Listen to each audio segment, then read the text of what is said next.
Hello, everyone. Good morning or good evening, depending on where you are. I'm not sure where or how to begin.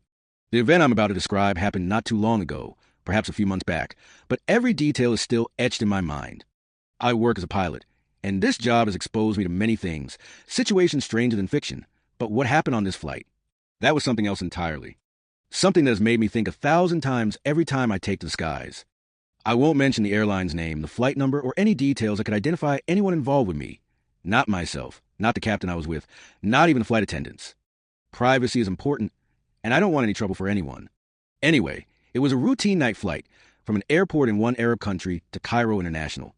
The weather was good, visibility excellent, no weather warnings. Everything was proceeding by the book. I was a co-pilot at the time, flying with an experienced captain, a respectable and calm man. Let's call him Captain Arthur. The first hour and a half of the flight passed with utmost calm. We completed our procedures, reached our cruising altitude, the autopilot was engaged, and we were monitoring the instruments, chatting about mundane topics.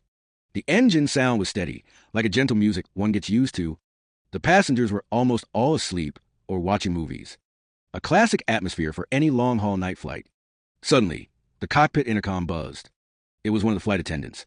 Her voice had a slight note of concern. "Captain, we have a passenger causing a bit of a disturbance and refusing to stay in his seat. He's saying strange, incoherent things." Captain Arthur responded calmly, as was his nature. "Strange things like what? Does he seem intoxicated, or what's the situation?" The flight attendant replied, "No, Captain, he looks perfectly normal but terrified, literally terrified. He keeps saying he must talk to you, that he needs to warn you about something very important. We try to calm him down and explain that we don't allow passengers into the cockpit, but he's insistent and shouting loudly, and the other passengers are starting to wake up and get annoyed." I looked at Captain Arthur, and he looked at me.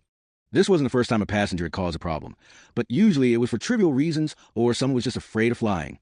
But the flight attendant's description of this man, terrified and saying strange things, that was a bit unsettling.